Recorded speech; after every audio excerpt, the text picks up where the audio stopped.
Welcome back, everyone. I'd like to take a moment to thank all of our parents and families that are out there in our school district. Can't thank you enough for the little things that you have been doing over the last few weeks to work with our teachers to make sure that we're meeting the needs of our children. And last week, we sent out surveys to all of our families and received over 800 family surveys back as far as feedback, giving us some great feedback and guidance on how we're doing, things that we can tweak. Lots of things were affirmed that we know that we're all in this together, and a lot of the support that you're showing for our teachers is just amazing. And the little things that you are doing is helping us to connect with your children during this time period.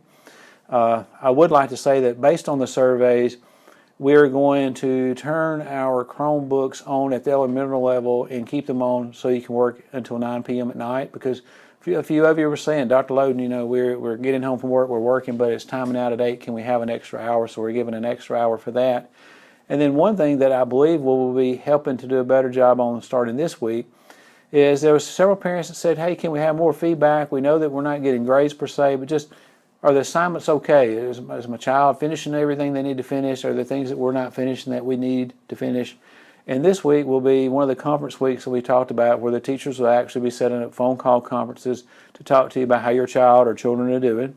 And then we will have another week, the week of May the 18th. So in less than a month, we'll have another week of conferences just trying to touch base with you and see how things are going, to update you on the progress of your child or children, and to give you guidance there and to work with you.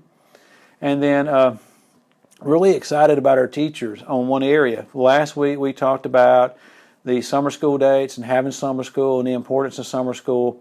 And I can't stress enough that summer school will be more important this year than ever before, so that we can make sure that we don't have learning gaps based on where your child is now and where they need to be in order for us to start the year off in the next grade. Because when we promote to another grade, we're supposed to teach the standards for that grade.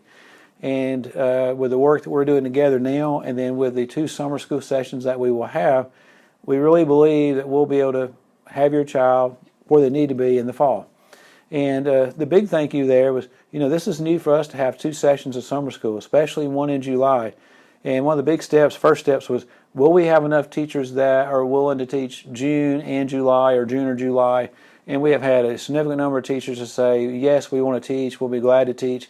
So we feel like we'll have an ample number of teachers that are willing to go the extra mile and teach this summer, so we can have both sessions of summer school. Now, what do we need from our parents? Well, the surveys have gone out as far as interest in summer school. We really need for you this week to fill out the surveys. They're already out. This will help us to make solid decisions for summer school. The June summer school, as of right now, will be virtual. The July, our plans are for it to be traditional formatted summer school with a backup plan of being able to go totally virtual if needed. But even with the traditional format, I believe a lot of you are going to be just like us. And if we're able to do things in July, you may plan on doing an outing. It may not be in Disney where it's so crowded, but you may want to go somewhere. So we will have a virtual component where if you're traveling, your child can do a virtual model of summer school in July even. So we encourage you to look at the dates. If you sign up for both, your child will have 4 weeks off. If you sign up for just one, your child will still have 8 weeks off for summer. And it's kind of our update today. Not as much just reinforcing the things that we have. I do have one reminder I'd like to share with you. We've been talking about COVID-19 for a while, but in Missouri, southwest Missouri especially, we often have tornadic activity. And even though we have the COVID regulations on place as far as the stay-at-home orders, whenever we have a tornado watch, our shelters at Inman, Matthews, Nixa Junior High, and Nixa High School are still open for you. And we have, just thinking about the high school shelter alone, we have more than enough room to space you out. So please, if you need to take advantage of the shelters when we have inclement weather, feel free to. They're here and being made available for you too. But thanks for allowing me to share this update. Thanks again for all the help you're doing, and any encouragement you have for our teachers. Thank a teacher too, because we're all working together to make sure that we make it through this time in a very positive way. Thanks again.